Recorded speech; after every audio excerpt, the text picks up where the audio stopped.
How you start something is really important. The first sentence in any sermon, any book, any poem, any song is absolutely critical for laying the framework for what comes next. This is called anchoring, or an adjustment heuristic, which was first theorized by Tversky and Kahneman.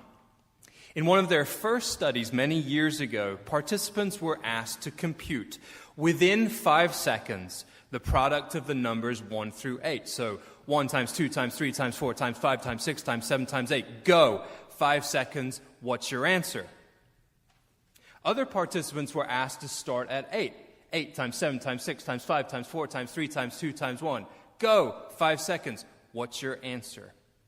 What they found was that the people who began with 1, when they estimated their answer, typically their median estimate would be 512. But when the sequence was reversed, starting with the larger numbers, people would typically guess that the answer is 2,250.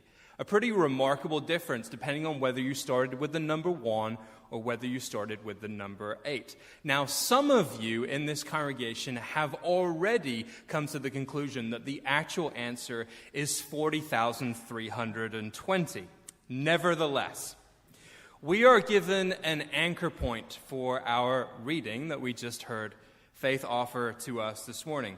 We are told Jesus is speaking to, quote, some who trusted in themselves that they were righteous and regarded others with contempt. I want to ask you, is that what the parable is about? Or is that simply to whom the parable is being addressed? Are we, in fact, being given an anchor point by our author that helps us view this parable in a particular light? This story, to use some basic psychology, is also an example of confirmation bias. We generally hold it to be true in Protestant circles that Pharisees are not particularly great people. Indeed, some folks use the word Pharisaic or Pharisaical, which is defined as practicing or advocating strict observance of external forms and ceremonies of religion or conduct without regard to the Spirit. Self-righteous, hypocritical.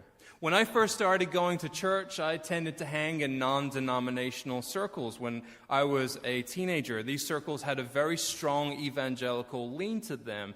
And Pharisees, often in those kinds of circles, became the fall guys, examples of legalism, over doing things according to the movements of the Spirit. They were a metaphor for all sorts of things. The Pharisees were a metaphor for the Catholic Church, rigid. The mainline Protestant church, folks like us, we're just bound up in the routine and in the customs and in the traditions. There's no spirit there. Any place or person that valued organized religion apart from the non-denominational evangelical churches and their members were Pharisaic. Pharisees, people who exhibit false righteousness, who regard others with contempt. That's how American Christians in the 21st century might view Pharisees. But would Jesus and his contemporaries? No way! The folks that Jesus is around and talking to, they likely would have regarded Pharisees as learned, compassionate people who did the right thing 99-point-something% of the time. Jesus himself is more than willing to engage Pharisees throughout the Gospels. The forerunners to modern rabbis, Pharisees don't just take religious education and religious law seriously, but they often act in accordance with whatever your good expectations for religious leaders might be. So what we say about the Pharisee, who he is in this parable, will say much more about us than it actually does about him. I mean, why do you need the Pharisee to be the bad guy in the story? Why do we always need a bad guy in every kind of story that we tell? Why do we always have to have a person to be vanquished in order to create a good story? I mean, we love rivalries, don't we? A movie without a bad guy? A book without a play without a bad guy? Try telling my children, here's a story, and it does not involve a bad guy. I don't want to read that. No wonder we desperately desire to see the parable as good guy with an attitude problem who gets his for being such a self-righteous jerk, and bad guy, underdog, who gets redeemed, sustained, justified. This looks like a parable about grace of a certain kind, extended to a certain kind of sinner, the one who beats his chest, and the other guy who is contemptuous gets his comeuppance for such a lousy attitude. And that may not be a bad sermon, but I would be amazed if that were what Jesus was actually trying to say. Strip away the anchor points that Luke gives us and provides, and our confirmation bias about who or what Pharisees are supposed to be like, and what do we actually get? We get a parable where a Pharisee actually does nothing wrong. Not only does he not do anything wrong, he goes well beyond what is expected of him according to religious law and his culture. He gives away more than he has to. He fasts much more than he needs to. And here he is saying what may sound a little arrogant, but in fact is just truth-telling. He's right.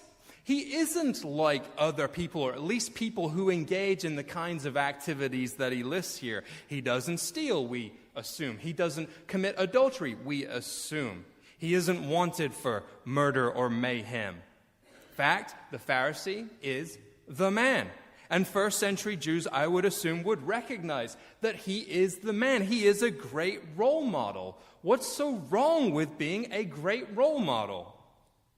And then there is our tax collector, our awful, no good, rotten tax collector. And he's awful and no good and rotten, and he knows he is awful, no good, and rotten. Nothing in the parable would suggest anything other than he is standing alone because he has made himself stand alone, that he believes in his own heart of hearts that he isn't welcome there. He knows he's not welcome, and he knows he's not welcome because he is in all likelihood a corrupt traitor who skims off of the top, who probably has made himself rich because that's what tax collectors did in the first century.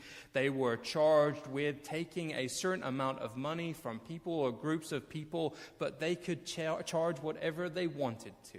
And if you didn't pay them, they could create all kinds of trouble for you. So they charge you the tax and they charge you some more, and that some more ends up in their pockets. He likely has shown no mercy. Tax collectors were despised by the majority of people. And so this tax collector prays, and he prays earnestly and honestly. And when he's finished, he leaves, and Jesus tells us that he goes home justified rather than the other, instead of the Pharisee. Why rather than the other? Why has this Pharisee been made so low? Is it not an act of humility to come before God and say how things stand? To be grateful for the things that we have been able to do in our daily lives and in our walks, to be honest with God? Rather, it occurs to me this week this story, once I have recognized my confirmation bias about who the Pharisee is and my prejudices and Luke's anchor points, that this whole story actually hangs on these words, rather than.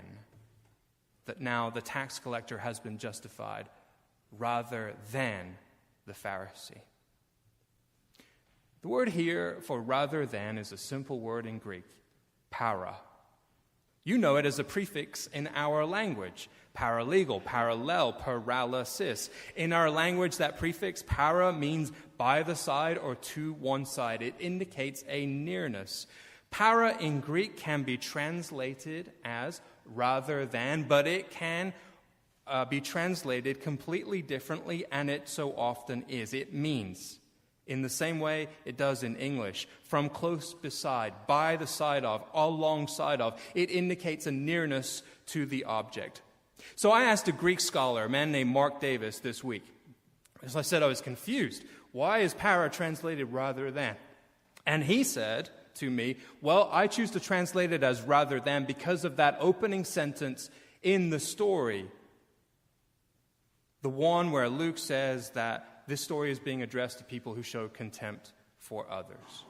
In other words, what I'm trying to say is that it is Luke who frames this parable for us, who makes us think that this is a dualistic rivalry when in fact the text says nothing of the kind. The opening line directly influences the way in which we translate para to rather than, instead of becoming close beside. And so, because we are who we are, we think that this parable is a dualistic rivalry, which gets us into trouble as human beings over and over and over again, does it not? That it's always either or, rather than both and. It's got to be Pharisee or tax collector that is justified. It's got to be black or white, American or foreign, take it or leave it, in or out, true Scotsman or not, true Christian or not. Think about this parable now as it says that this man went home justified alongside of the other. All who exalt themselves will be humbled, and all who humble themselves will be exalted, because the good man leaves with the corrupt man. Is that not humbling for us? To realize that even as you have done the right thing over and over again in your life, you are in God's sight justified in the same way that the corrupt man is. And that's not how it's supposed to work for us as human beings. Deep down, we know that sometimes it isn't somebody's fault for showing up late to the party, but dang, for us as human beings, it's a problem anyway. The parable, I believe, is calling all of us to reckon not with how we are arrogant like the Pharisee, because the Pharisee is being honest, and not to reckon with how depraved you are like the tax collector, because few of you will ever sink quite that low. In the eyes of the first century hearers of this parable, you couldn't stink quite that badly. But instead, this parable playfully calls us into a marveling at God's grace and God's gifts and God's capacity to call the tax collector and the Pharisee to prayer and to repentance and to justification. That at the end of the day, these two men are both radically different and yet still loved, justified, and held close by God. They are radically different people, and yet at the end of the day, they aren't that different at all. Because this is going to be a really important point for us in the next few weeks. It may be helpful to point out that we, as humans and as Americans, may be radically different in our philosophy and our orientation towards life and how things are supposed to work a lot of the time, and yet in the same way we are justified by the grace of God. We are going to have to live together no matter who wins this seemingly interminable election season. In many ways, perhaps we feel like no matter who wins, we all have already lost some things this year. Civility, decency, respect for the other. We've already lost when substantive issues are swept under the rug due to questions about candidates' character flaws. Did we ever talk?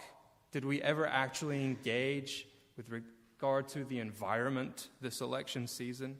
Did the movement in Standing Rock, for example, get any attention? Movements around clean water get any attention? This one issue that affects every single citizen of this planet?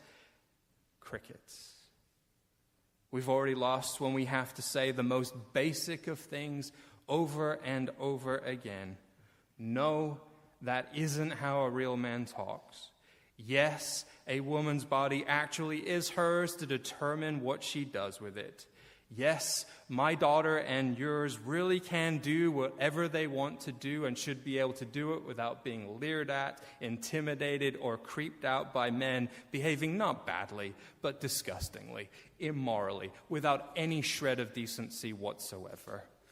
But we're going to have to live together, despite what some have threatened about their plans to move to Costa Rica and Canada. I'm calling you out on that one. I don't think you're really going. We're going to have to live together and be justified together in some way or another. What does that even mean when one side assumes that the other is the tax collector? When the other point of view, no matter what it is, looks to you like the worst of the worst. You come to this equation and your anchor point probably is that you really are a more moral person than other people. You really are a more reasonable person than that person still holding on to the idea that these last few months Obama is finally going to figure out how to come for your guns or raise up jihadists from around the globe because he is actually a Kenyan-born Muslim dead set on destroying this country.